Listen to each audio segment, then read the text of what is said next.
Oke, sebelum video dilanjut, jangan lupa untuk komen, like, dan share. Film diawali dengan diperlihatkannya pasangan muda-mudi yang sedang bertengkar, tapi rupanya itu hanyalah adegan dalam sebuah syuting. Dan di film ini kisah berfokus kepada seorang juru kamera muda cantik dan juga energik bernama Kyra.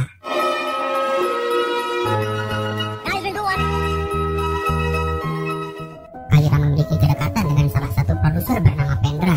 Saat beristirahat di sebuah kafe, Kyra mengatakan kalau dia bercita-cita ingin memproduksi film sendiri tanpa harus bekerja dengan orang lain. Pendra pun menjawab jika itu pasti akan terlaksana asalkan Kyra bersabar. Tiba-tiba seorang pria bernama Sid mengirim sebuah pesan yang jelas membuat Pendra cemburu.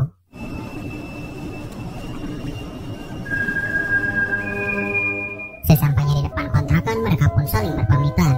Sebelum itu Pendra pun mengajak makan malam, tapi Kyra menolaknya dengan alasan ada pekerjaan lain. Di kontrakan sederhananya ini dia tinggal bersama asisten rumah tangganya yang bernama Aka. Lalu di malam harinya ternyata Kyra makan malam dengan Sid. Diketahui Sid adalah pemilik restoran ini.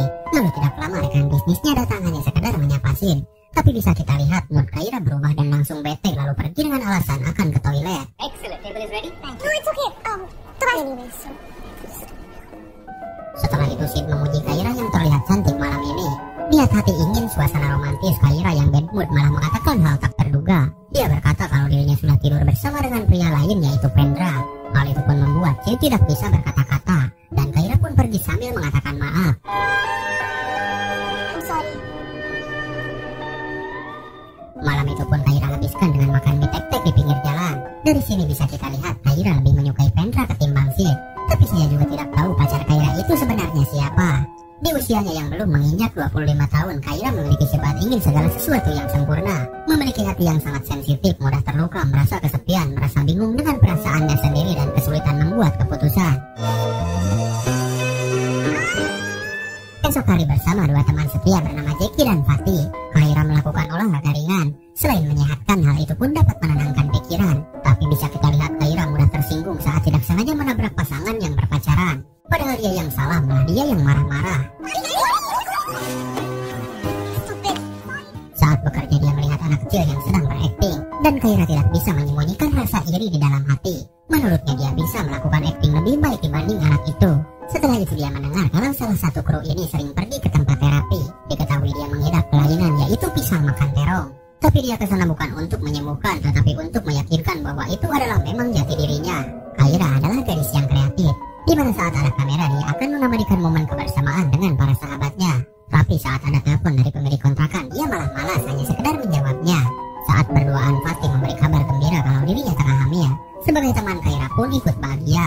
Ditambah Pendra yang memberi kejutan jika mereka semua akan menggarap proyek film besar di Amerika.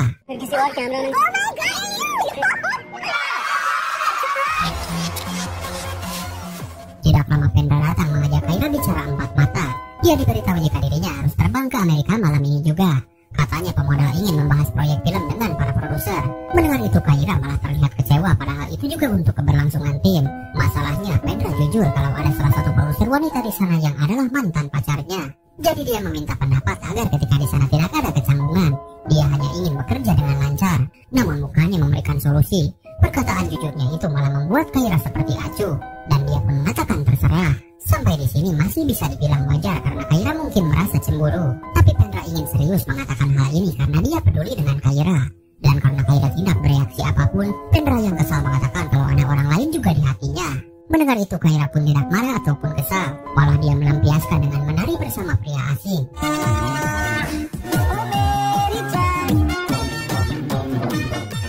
Di kontrakan Kyra mencoba mengirim pesan apakah Pendra tidak merindukannya. Tapi karena gengsi dia pun tidak jadi melakukannya. Kembali ke pekerjaan. Saat ada telepon dari pemilik kontrakan, Kyra tak pernah menjawabnya. Lalu ketika akan pulang barulah dia berani menjawab panggilan itu. Dan dia mendengar kabar yang sangat mengejutkan. Hal itu pun Kyra ceritakan kepada Fatih. Kalau dia diusir di kontrakan padahal dia selalu bayar tepat waktu. Dan si pemilik beralasan hanya orang sudah berumah tangga saja yang boleh menyewa. Alasan itu pun sungguh tidak masuk akal. Tapi ya sudahlah, Kyra ikhlas menerimanya.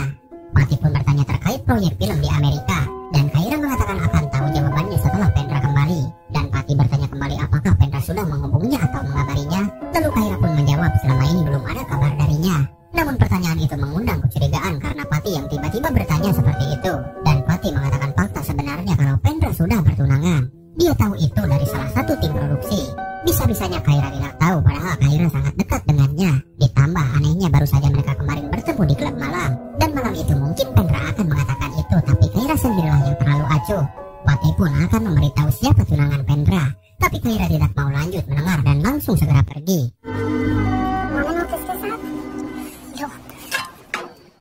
Singkat waktu kontrakan pun dikosongkan, dan Kyra pun pergi ke kampung halamannya, tepatnya kembali ke rumah orang tuanya.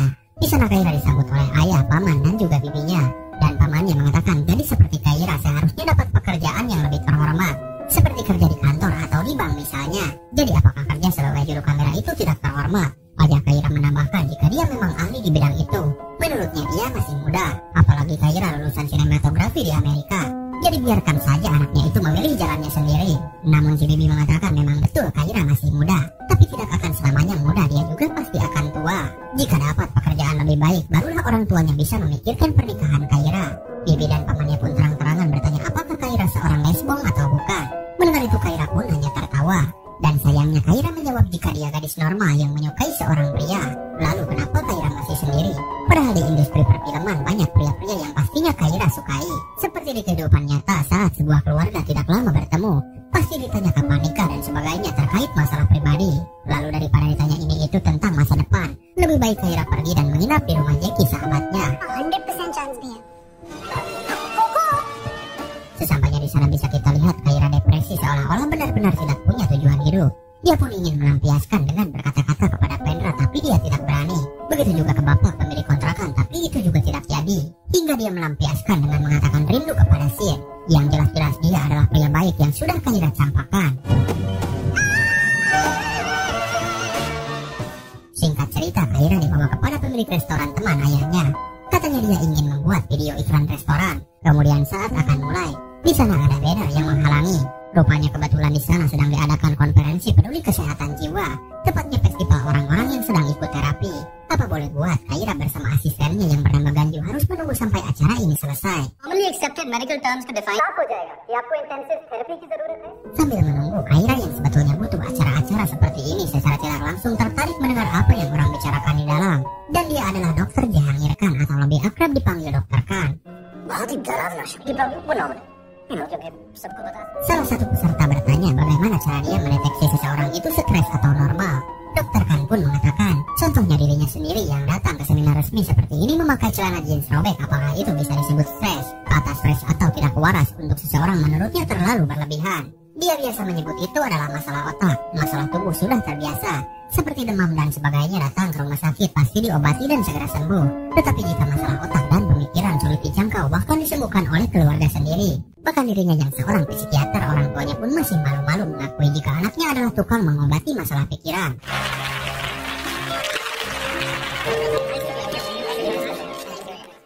Esok harinya Kyra datang untuk berkonsultasi. Dia pun meragukan apakah metode ini akan berhasil menenangkan pikirannya. Khan pun langsung bertanya apa masalah yang sedang dihadapi Kyra. Kyra menjawab jika dia kesulitan tidur. Dengan malu-malu dia mengaku kalau dirinya baru pindah dari Mumbai ke rumah orang tuanya. Dan dia juga mengaku jika yang menjadi masalahnya itu adalah sahabatnya. Sahabatnya itu adalah seorang juru kamera profesional yang memiliki impian besar membuat proyek film di Amerika. Hingga ada kesempatan dia untuk memulainya. Tetapi masalah asmara membuatnya mengubur mimpi itu. Diketahui sahabatnya memiliki hubungan dan mencintai seorang produser. Tapi produser itu rupanya sudah bertunangan dengan pria lain. Ingin rasanya dia berteriak mengatakan kamu harus berhenti berharap. Tapi masalahnya pria itu terlibat dalam proyek ini karena dia termasuk jajaran produser yang dipilih. Dan ternyata hal itu mengakibatkan dia insomnia karena terus kepikiran pria produser tersebut. Dan pada intinya sahabatnya itu ingin meraih mimpi besar tetapi terhalang oleh seorang pria. Dr. Khan pun langsung bercerita tentang seorang pendaki yang sangat berambisi untuk mendaki Gunung Everest, yaitu gunung tertinggi di dunia. Sehari-hari dia mendaki di satu gunung yang sudah biasa dia lakukan. Di satu waktu tibalah kesempatannya untuk mendaki Gunung Everest. Dia pun pergi bersama rombongan dari Cina. Dengan semangat dia mendaki di posisi paling depan, padahal dia pun tahu perjalanan ini tidaklah mudah. Kemudian rombongan itu melambaikan tangan mengisyaratkan bahaya dan berteriak-teriak dengan bahasa Cina. Orang itu pun mengira jika dia sedang disemangati oleh orang Cina karena tidak mengerti bahasanya. Padahal di depannya ada macan tutul yang siap menerkam. Dan selanjutnya si pendaki pun menjadi santapannya. Kisah ini pun terdengar begitu aneh. Pendaki India mendaki bersama orang Cina lalu pergi dan setelah itu impian si pendaki pun sia-sia. Jadi kesimpulannya adalah dokter menyuruh mengatakan kisah tersebut kepada sahabatnya itu. Jadi tanpa persiapan dan tidak tahu dengan siapa Betapa dia mendaki melalui jalan yang sulit pula, maka hasilnya pun akan sia-sia. Jadi untuk apa sahabatnya itu mengejar impian membuat proyek film, sedangkan dia tahu akan ada kesulitan untuk sampai dengan tujuannya itu. Seketika pikiran Kaira pun terbuka. Intinya sahabat Kaira belum siap mengejar mimpi membuat proyek di Amerika, dan belum siap dengan rintangan untuk menghadapi pria idaman sekaligus rekan kerjanya yang sudah bertunangan. Dan dari sini pun dia mengakui kalau masalah itu bukan dialami sahabatnya, melainkan dengan Kaira sendiri. Dan Dr. Khan pun hanya tersenyum.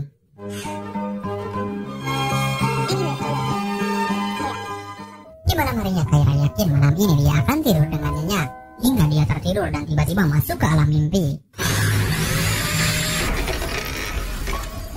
Di sini ini diperlihatkan banyaknya pekerja. Terlihat mereka sedang menjalankan proyek pembangunan. Tiba-tiba dia terjatuh dalam keadaan kotor. Orang-orang hanya menatapnya tanpa ada yang mau menolong. Lalu dia melihat kamera yang menggantung. Dan tidak lama dia dikelilingi wanita yang sudah menikah lengkap dengan sari yang mereka gunakan. Mimpi itu pun dia ceritakan kepada dokter. Dokter pun mencoba mengartikan. Para pekerja yang dilihat Kaira di mimpi itu adalah para kru film yang sedang bekerja. Dan saat dia terjatuh dalam keadaan kotor, itu adalah kegagalan saat dia tidak fokus dengan apa yang Kaira tuju. Sedangkan kamera yang menggantung itu berarti semua harapannya yang melayang-layang tanpa bisa diraih. Orang-orang yang menatap tidak menolong itu berarti karena Kaira adalah orang asing yang berbeda. Sedangkan para wanita yang menertawakannya itu bermakna kalau hubungan pernikahanlah yang bisa menyelamatkannya. Jadi itulah yang terjadi jika Kaira belum siap ikut ke dalam proyek film di Amerika. Namun itu hanyalah gambaran Dr. Khan. Seandainya Kaira gagal, maka tidak hanya ditertawakan, melainkan diacuhkan karena dia adalah orang asing. Mengenai sebuah hubungan, Dr. Khan mengatakan jika Kaira masih muda, pastinya dia memiliki pengagum, dalam artian pasti ada beberapa pria yang ada di hidup Kaira. Dr. Khan pun bercerita tentang sebuah kursi. Ketika seandainya Kaira membeli sebuah kursi, apakah dia harus langsung membelinya tanpa memilih terlebih dahulu? Pastinya Kaira akan memilih terlebih dahulu mana yang cocok. Barulah kursi itu dibeli, karena kursi yang dibeli tersebut akan berguna dalam jangka yang panjang. Begitu juga dengan hubungan. Tidak mengapa Kaira berganti-ganti pria, karena untuk pernikahan akan dibutuhkan dalam waktu yang panjang juga. Dan sesi hari ini pun akan segera berakhir. Sebelum itu ada tugas PR dari dokter, yaitu dia harus bicara dengan kedua orang tuanya selama 10 menit. Dan itu adalah sebuah hal berat bagi Kaira. Misi pertama pun dia mengabari si ayah, dan ayahnya bilang kalau pihak restoran menyukai video yang Kaira buat waktu itu.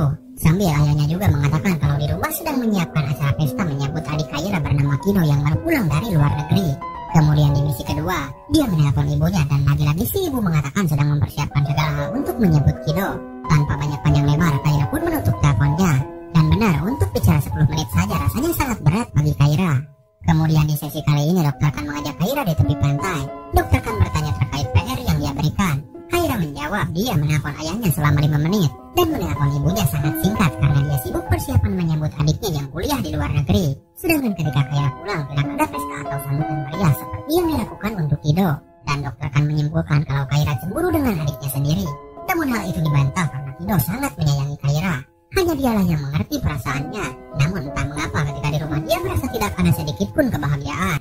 Lalu apakah ada kenangan indah masa kecil Kaira dengan adiknya? Tentunya harusnya pasti ada. Tetapi Kaira pun bingung untuk menjawabnya. Malah dia balik menanyai dokter apakah ada kenangan masa kecil yang indah dan tak terlupakan. Dr. Khan pun menjawab jika saat kecil ayahnya sering mengajak ke pantai ini bermain kabadi, sebuah permainan tradisional India. Dan si dokter langsung mempraktekkan permainan itu kepada Kaira. Meskipun hal ini biasa, setidaknya Dr. Khan berhasil membuat gadis ini ceria. Dan hikmah dari semua ini adalah betapa pentingnya orang tua memberikan kenangan manis untuk anaknya. Begitu juga Dr. Khan yang sekarang menjadi orang tua. Dia bercerita dan memberitahu fakta kalau sekarang posisinya menduda. Hak asuh anak pun ada pada mantan istrinya. Dan yang Dr. Khan sesali adalah karena tidak banyak kesenangan yang dilakukan untuk anaknya. Mendengar kisah itu, Kaira pun teringat dengan boneka kesayangannya yang bernama Sahira. Sewaktu dia kecil, boneka itu selalu menemani hari-harinya. Meskipun dia tidak bisa bicara, tetapi Kaira bisa merasakan dekapannya. Dari situ Dr. Khan tahu kalau saat kecil Kaira memiliki sifat pemalu.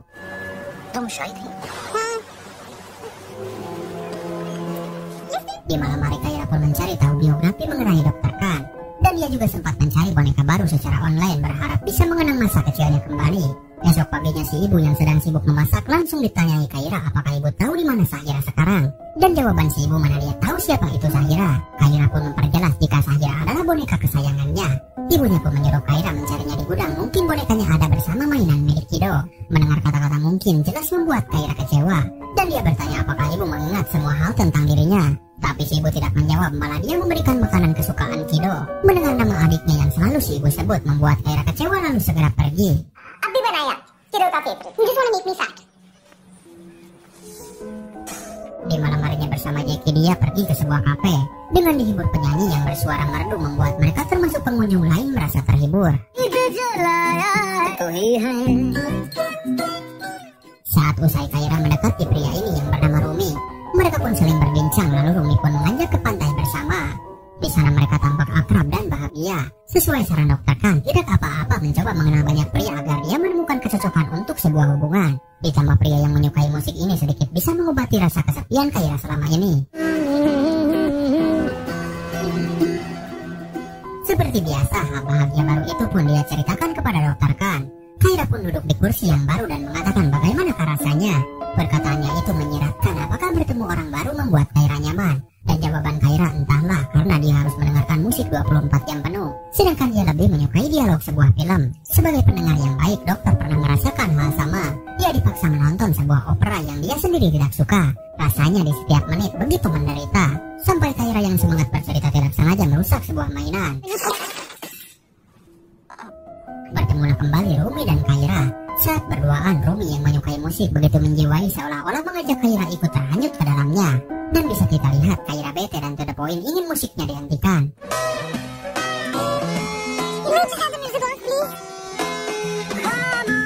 Ibarat orang yang suka nonton film horor dipaksa nonton film India yang bukan menjadi kebiasaannya.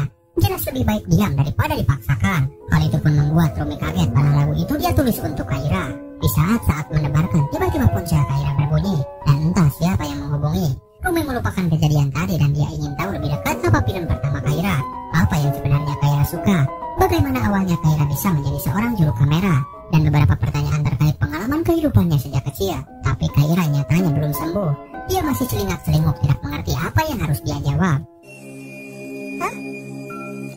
Kembali Kaira menceritakan kejadian itu.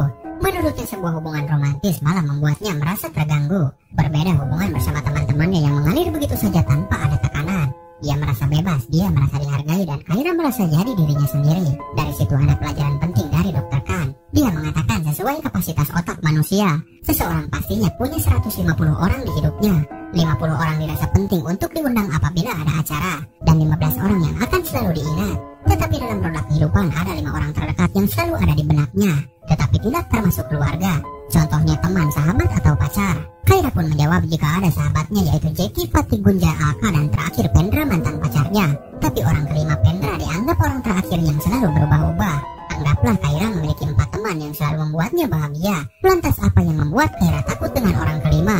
Dari sini maksudnya orang kelima dinyatakan selalu berubah-ubah. Pertama ada Sid mantan pacarnya, kedua ada Pendra mantan pacarnya juga, dan ketiga ada Rumi yang baru saja datang. Dan apakah yang Kaira takutkan? Dia pun tidak menjawab, malah menunjuk mainan yang dia rusak sudah berdiri kokoh kembali. Dan Dr. Khan menjawab kalau dia meyakini sebuah hal-hal yang rusak masih bisa diperbaiki. Kaira pun datang ke tempat biasa Rumi bernyanyi. Saat dia melihat Kaira datang, Rumi segera menghentikan musiknya. Jelas semua orang di situ meminta Rumi kembali bernyanyi. Dan kali ini Kaira meminta Rumi agar melanjutkan nyanyiannya. Tetapi atas saran Dr. Khan, jika suatu hal yang tidak dia sukai dipaksakan, maka Kaira sendiri yang akan menderita. Untuk itu dia memutuskan untuk pergi karena intinya Rumi bukanlah pria tipe idamannya.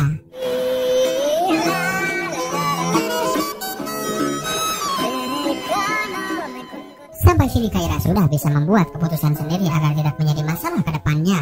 Singkat waktu Dr. Khan mengajak Kaira bersepeda agar mendapatkan suasana yang berbeda. Dan Kaira mengatakan Dr. Khan pasti bosan mendengar ocehan Kaira tentang masalah-masalahnya. Tetapi Dr. Khan mengatakan jika Albert Einstein melakukan pekerjaan yang sama setiap hari, tetapi mendapat hasil yang berbeda, jadi dia tidak akan bosan mendengarkan cerita Kaira. Kaira menjelaskan jika di Heran Rumi sudah berakhir, karena tidak ada kecocokan dan tidak tahan dengan musiknya yang mengganggu.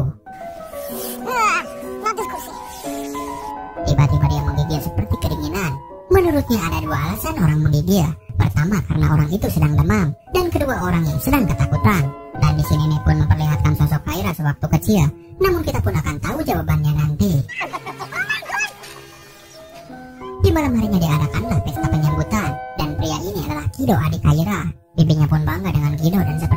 dia menanyai tentang karir dan jodoh. Tidak lama Kaira diajak oleh si paman. Dia pun dikenalkan dengan seorang pemuda.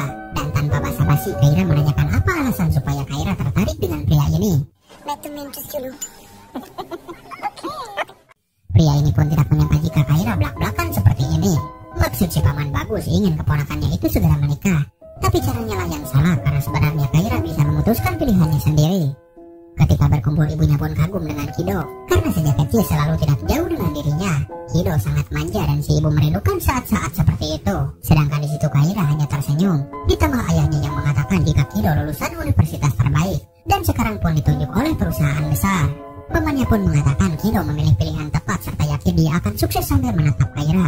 Seolah-olah itu sedang menyindirnya. Ibunya pun menyuruh Kaira agar segera makan. Namun dia yang keburu bad mood pun mengambil piring itu dengan terpaksa. Ditambah saudaranya mengatakan jika saat kecil Kido adalah anak pendiam. Berbeda dengan Kaira yang sampai saat ini sifatnya masih sama. Pamannya menambahkan jika betapa sulitnya menjadi orang tua. Tidak ada kata libur menjadi orang tua yang selalu mendidik putra-putrinya. Mendengar itu Kaira pun langsung murka. Jika pamannya itu lelah maka akhiri saja menjadi peran sebagai orang tua. Sudahi saja jika menjadi orang tua itu sulit. Kaira mengatakan jika awalnya adalah kesalahan kedua orang tua mereka. Kenapa mereka membawanya ke dunia ini? Setelah terlahir kenapa harus menyalahkan sikap Kaira? Kaira pemarah, Kaira egois, Kaira ini itu dan sebagainya. Jika keberatan jadi orang tua maka tidak usah dilanjutkan. Dan kenapa pamannya mengatakan kata sulit? Kaira mengatakan betapa teganya kedua orang tuanya membuangnya ketika kecil. Dia dibuang di rumah kakek dan neneknya. Dan hal itu pun sempat membuat Kaira bahagia karena mendapatkan kasih sayang. Tapi ketika nyaman bersama nenek dan kakek, tiba-tiba ayah dan ibunya datang lalu memaksa Kaira untuk kembali. Saat seorang anak membutuhkan sosok orang tua, orang tua itu sendiri malah meninggalkannya. Di saat dia bahagia bersama nenek dan kakeknya, orang tua juga lah yang telah memisahkannya. Lalu sekarang keluarga ini menyalahkan sikap Kaira. Dan paling mengejutkannya Kaira mengatakan jika dia saat ini sedang melakukan terapi. Dia sedang berobat ke dokter pikiran. Terserah keluarganya mau anggap Kaira stres atau tidak waras. Mendengar itu semua orang pun terdiam dan Kaira pun segera pergi. Dan di sini ini menurut saya adalah dialog yang paling emosional.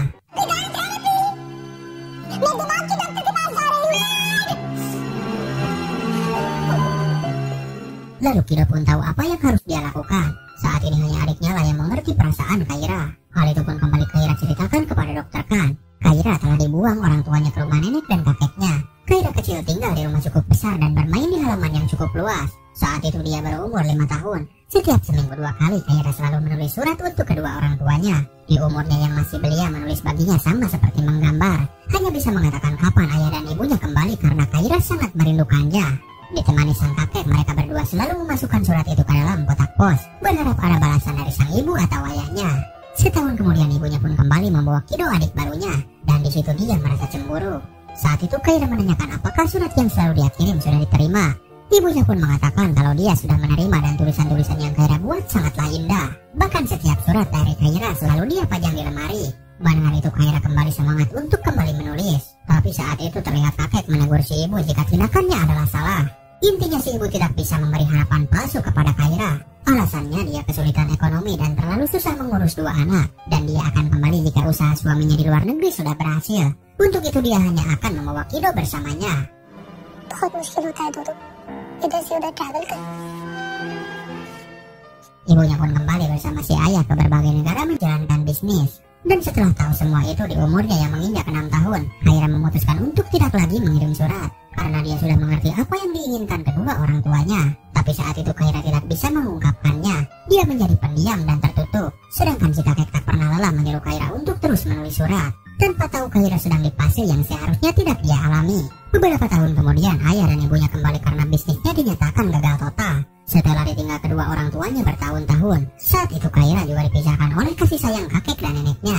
Jadi perjalanan orang tuanya bertahun-tahun itu sia-sia. Tidak bahagia bersama kedua orang tua, malah dipisahkan dengan orang yang paling mengerti yaitu kakek dan neneknya.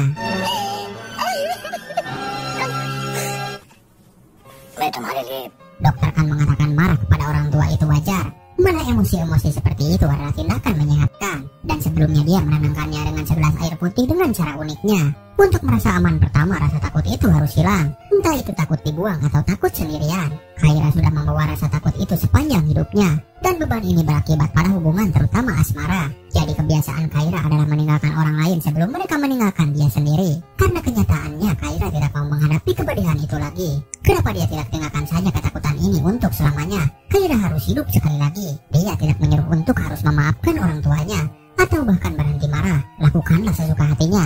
Tapi dokter kan bilang, cobalah pandang mereka bukan sebagai status orang tuanya, tetapi sebagai dua orang biasa yang bisa berbuat salah seperti orang lain kapan saja. Saat masih kecil susah memahami, tapi sekarang saat sudah dewasa setidaknya dia bisa mencoba. Jangan biarkan masa lalu merenggut masa kini hingga hancurkan masa depan Kaira. Sejak saat itu Kaira merasa hidupnya lebih baik, hingga tibalah di sesi terakhir. Kaira mengatakan mungkin masalah dengan orang tuanya sudah selesai, tetapi urusan dengan pria dia belum menemukan jalan keluar.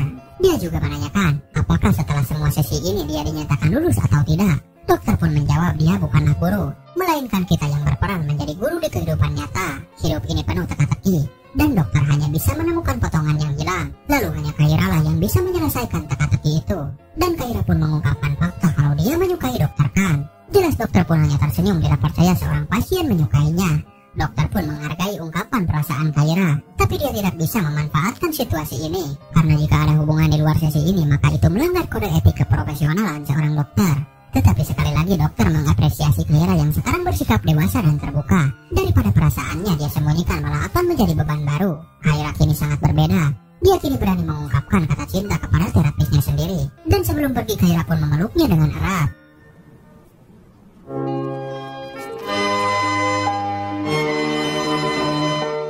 Sebuah pengalaman dan kebahagiaan yang begitu luar biasa Kaira rasakan saat ini. Dia pun menyempatkan diri untuk menjenguk salah satu sahabatnya Fatih yang baru saja melahirkan. Begitu juga adiknya yang bertanya apakah setelah ini dia akan pergi lagi. Kaira pun sebenarnya sudah ada tawaran film di sini. Dan menurutnya ini adalah sebuah jalan baru untuknya.